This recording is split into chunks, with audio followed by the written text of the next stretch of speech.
We will put Albertans first for available jobs by asking the federal government to remove most occupational categories under the Temporary Foreign Worker Program for Alberta, while helping to connect employers to unemployed Albertans, making job training programs more responsive, and accelerating the Fairness for Newcomers Action Plan.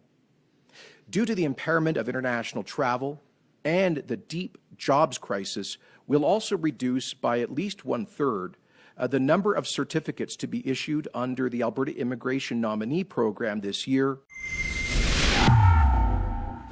Jason Kenney announced this week that his Conservative government is cutting the general tax on corporations in an attempt to reinvigorate the economy. The tax rate would drop from 10% to 8% effective July 1.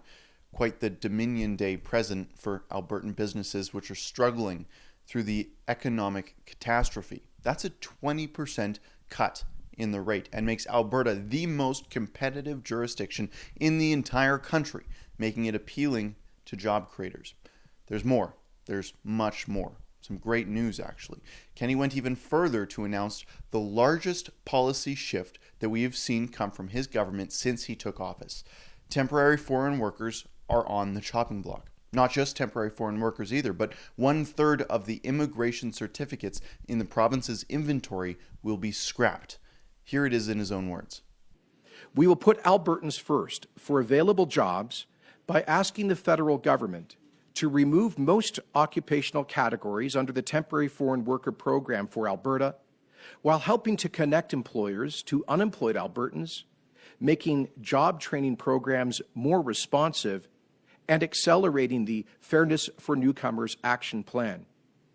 Due to the impairment of international travel and the deep jobs crisis, we'll also reduce by at least 1/3 the number of certificates to be issued under the Alberta Immigration Nominee Program this year. Now, in addition to the tax cut and immigration changes, the Alberta government is creating a $10 billion infrastructure spending plan to mitigate the ongoing economic crisis. The plan will focus on immediate employment outcomes. This means hospitals, pipelines, schools. Kenney emphasized that this was the largest infrastructure build in Albertan history, but of course the NDP is still upset about it.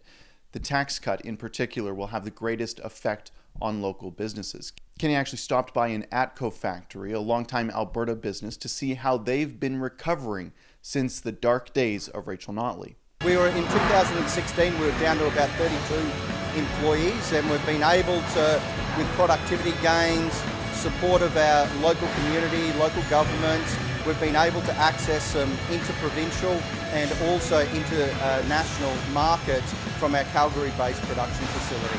And now we're operating at 380 people in this plant. Alongside this fiscal package, Kenney says that the government will implement a vigorous marketing program to promote Alberta to cities like Toronto and other global centres, advertising the lowest tax regime in the entire country and the small amounts of traffic that we have. Kenney has been known for his staunch support of immigration and foreign labor throughout his time in politics, but that was pre-COVID.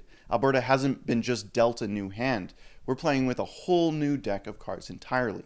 I imagine Kenney is not happy that his favorite TFWs are on the chopping block, but in this time of crisis, he realized that Albertans just couldn't afford the burden of foreign labor replacing good-paying jobs for Albertans.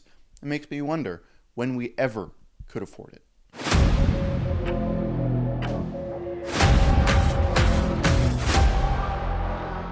Thanks for tuning into our coverage here at Rebel News. Be sure to like and subscribe to our coverage here and ring the notification bell so you stay up to date with everything.